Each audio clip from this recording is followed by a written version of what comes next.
మత్తయి సువార్త 5వ అధ్యాయము 17వ వచనం నుండి 37వ వచనం వరకు. ప్రియ సహోదరి సహోదరులారా, ఈనాటి సువిశేషంలో దేవుడు దైవరాజ్య స్థాపనలో ఉండకూడని కొన్ని విషయాలను ప్రజలు భయపడే విధముగా తేటతెల్లము చేశారు. దైవరాజ్యంలో జీవించాలంటే వారి వ్యక్తిత్వం ఎలా ఉండాలో ప్రభువు తెలియచేస్తూ ఉన్నారు.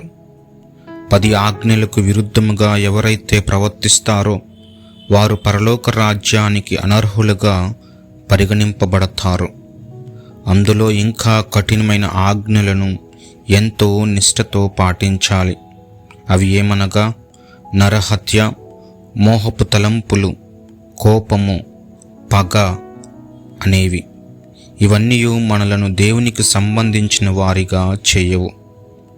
దైవరాజ్య నివాసంలో మనలను భాగస్వాములను చేయజాలవు.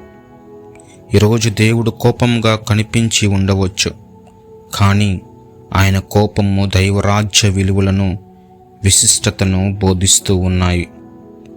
మత్తయి సువార్త 5వ అధ్యాయము 17వ వచనం నుండి 20వ వచనంలో యేసు ప్రభువు ప్రవక్తల ప్రబోధములను రద్దు చేయడానికి రాలేదు, దాన్ని పరిపూర్ణం చేయడానికి వచ్చారు. యూదులు ధర్మశాస్త్రాన్ని కేవలం అక్షర రూపంలో ఒక బాహ్య చట్టముగా పాటించేవారు. కానీ యేసు ఆ చట్టానికి ప్రేమ అనే జీవాన్ని పోసి తన శిలువ త్యాగం ద్వారా దాన్ని పరిపూర్ణ రూపాన్ని ఇచ్చారు. కనుక చట్టం ఏమి చెబుతుందో చూడటం మాత్రమే కాదు, ఆ చట్టం వెనుక ఉన్న దేవుని ఉద్దేశం అనగా నీతిని మరియు కరుణను గ్రహించాలి. మత్తయి సువార్త 5వ అధ్యాయము 21వ వచనం నుండి 26వ వచనంలో నరహత్య చేయవద్దు అనే పాత నిబంధన ఆజ్ఞను యేసు మరింత లోతుగా వివరించారు. ఒక వ్యక్తి ప్రాణం తీయటం మాత్రమే కాదు, సోదరునిపై అనవసరముగా కోపాన్ని పెంచుకోవడం, వారిని తృణీకరించడము లేదా కించపరిచే మాటలు అనటం కూడా ఆత్మహత్యతో సమానమైన పాపమేనని ఆయన హెచ్చరించారు.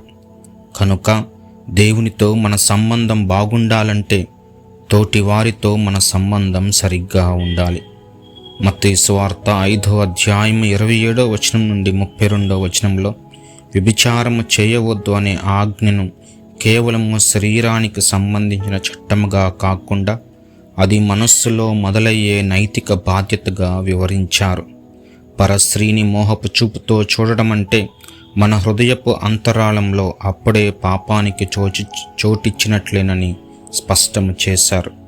కనుక పాపమనేది కేవలము బయటికి కనిపించే చేతల్లోనే కాదు, అంతకంటే ముందే అది మన ఆలోచనలో బీజం వేస్తుంది. అందుకే మన చూపును, మన ఊహలను దైవభీతితో కాపాడుకోవాలి. వివాహం అనేది కేవలము ఒప్పందము కాదు, అది దేవుని సమక్షంలో జరిగే ఒక పవిత్ర సంస్కారం.